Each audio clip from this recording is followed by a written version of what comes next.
messieurs, bonjour. Alors, d'abord quelques petits mots d'historique sur ce prix de la meilleure étude de cas.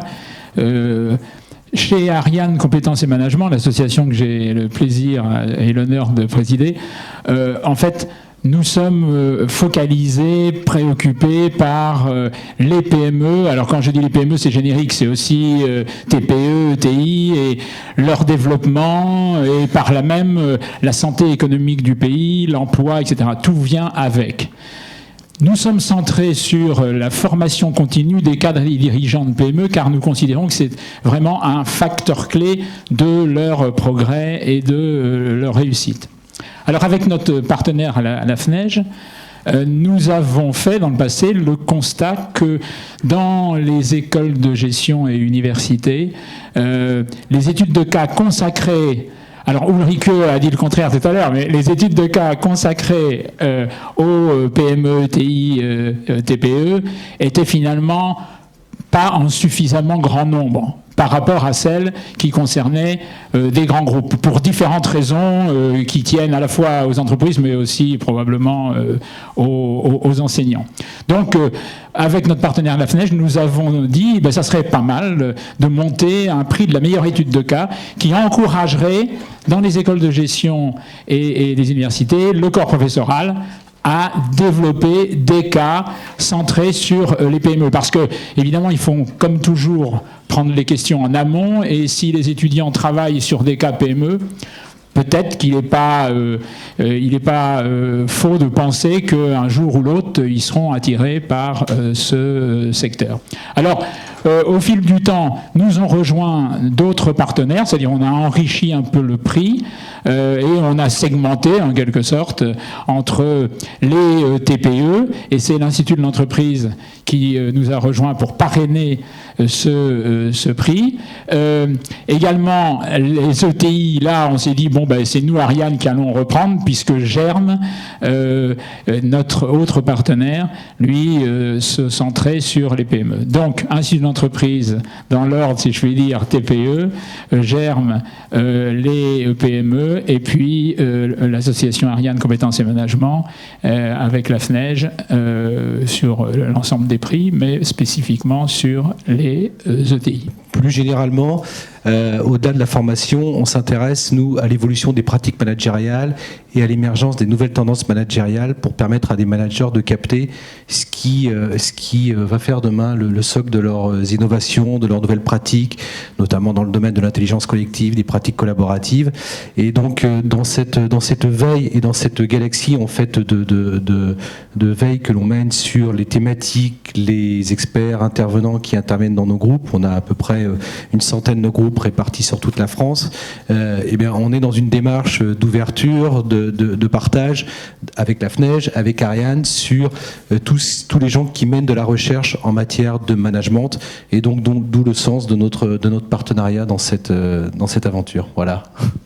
Il y a 3 lauréats, à savoir Monsieur Yves Estrade pour son cas Noctia.com. Il y a également Pierre Morat de Kedge Business School. Et pour finir, Grégory Bressol, toujours de Kedge Business School. Bravo. Pour avoir échangé pour avoir accompagné même cette TPE d'une seule personne depuis sa création, ça faisait un petit moment que je disais aux dirigeants, cette entreprise c'est vraiment un cas à part, et du coup on l'a formalisé à travers un cas pédagogique qu'on a déposé donc à la centrale des cas, et qui nous vaut aussi dans la collection Kedge, et qui nous vaut aujourd'hui le plaisir de recevoir ce prix. Cette entreprise, elle est spécialisée, c'est des anciens dirigeants de magasins de literie qui en avaient un petit peu marre d'être dans ce monde de la grande distribution de la literie, qui se sont dit on va vendre nos magasins et on va lancer notre site internet.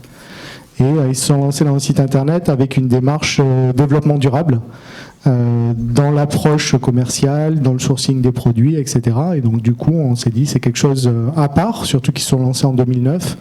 Et à travers le cas, donc, on a fait un petit focus en 2015 pour voir comment on peut continuer à se développer sur ce marché qui devient de plus en plus concurrentiel, cette belle entreprise.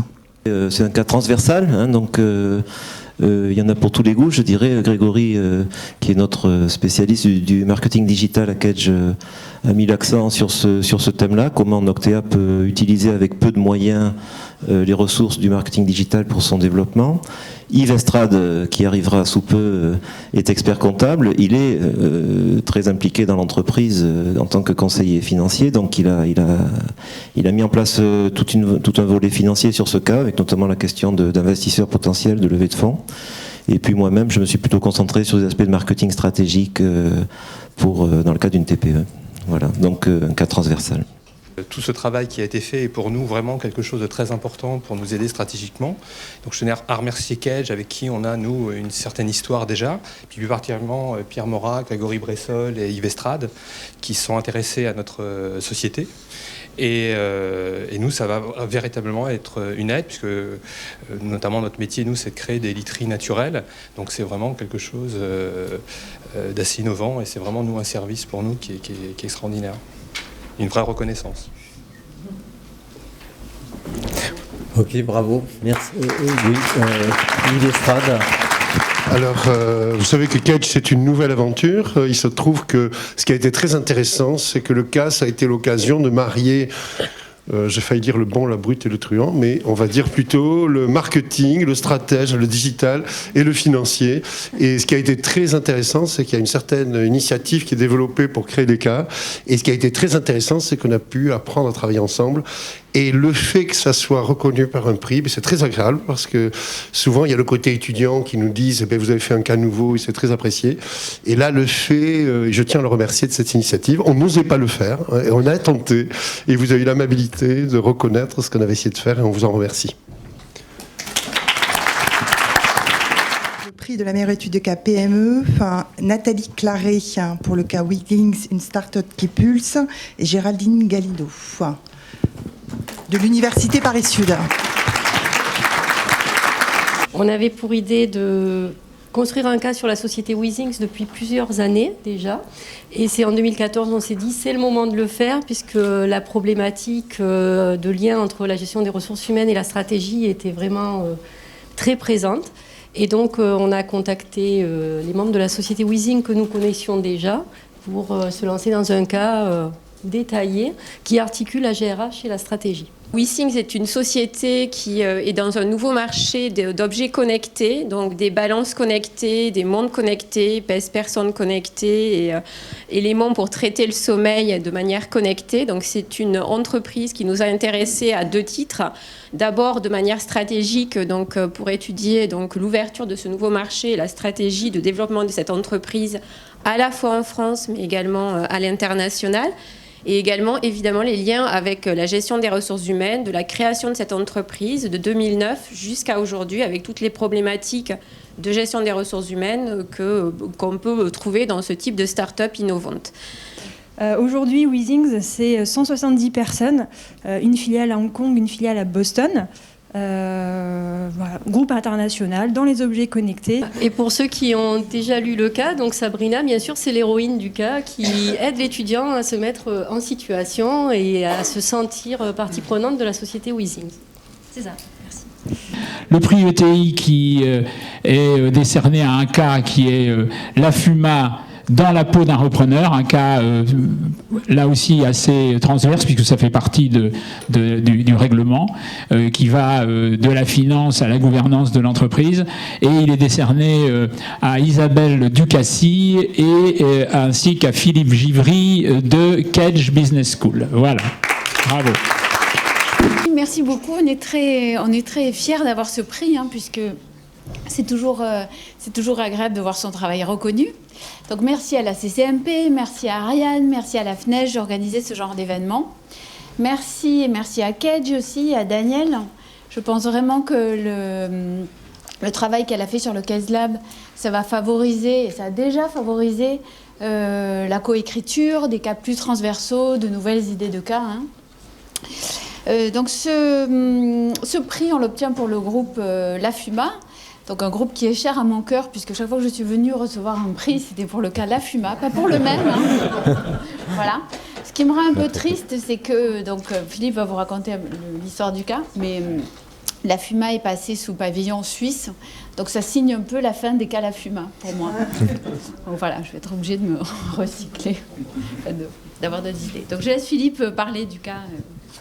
Bonjour à tous et merci encore. Alors dans la catégorie rapprochement d'une entreprise suisse et une entreprise française, on n'est pas dans le secteur du ciment, mais par contre il a fallu aux initiateurs de ces opérations des anticipations en béton.